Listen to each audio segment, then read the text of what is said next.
महाराष्ट्र शासनाकडून अनुसूचित जातीच्या 59 जातीमध्ये वाद घालण्याचं षडयंत्र देवेंद्र फडणवीस, राज्य सरकार आणि त्यांच्या ज्या काही जनसंघटना आहेत त्याच्यामध्ये RSS या सर्वांनी भांडणं लावण्याचं काम केलेलं आहे। पण हा नांदेडचा मोर्चा तुम्ही बघत असाल, या मोर्चामध्ये 59 जातींचे प्रतिनिधी सामील आहेत आणि संघ भाजपा आणि देवेंद्र फडणवीसचा डाव जो आहे तो नांदेडच्या महामोर्चानं हाणून पाडलेला आहे। एकीकडे मराठा वर्सेस OBC हा वाद लावणं, दुसरीकडे हिंदू वर्सेस मुस्लिम हा वाद लावणं, आता अनुसूचित जातीमध्ये पूर्वश्रमीचे महार, बौद्ध आणि मातंग हा वाद लावणं। पण या मोर्चाच्या अनुषंगाने तुम्ही बघत असाल की हा मोर्चा जो आहे तो सर्व जाती धर्माचे लोक या मोर्चामध्ये आहेत आणि हा मोर्चा जो आहे तो मराठवाड्यातला सगळ्यात मोठा मोर्चा झालेला आहे। लाखाहून अधिकचे लोक या मोर्चामध्ये आहेत। आमच्या प्रमुख मागण्या या आहेत की गैरसंवैधानिक बदर समिती बरखास्त झाली पाहिजे।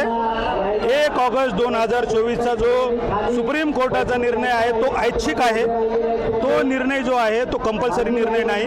त्याच्यामुळे महाराष्ट्र शासनाने जे आहे असंवैधानिक पद्धतीनं सुरू असलेलं हे आरक्षणाचं उपवर्गीकरण जे भारतीय संविधानाच्या कलम 341 संसदेला दिलेले जे अधिकार आहेत याचं व्हायलेन्स करत आहेत। त्याच्यामुळे हे काय असंवैधानिक पद्धतीनं सुरू असलेलं उपवर्गीकरण रद्द करण्यात यावे ही आमची या ठिकाणी प्रमुख मागणी आहे।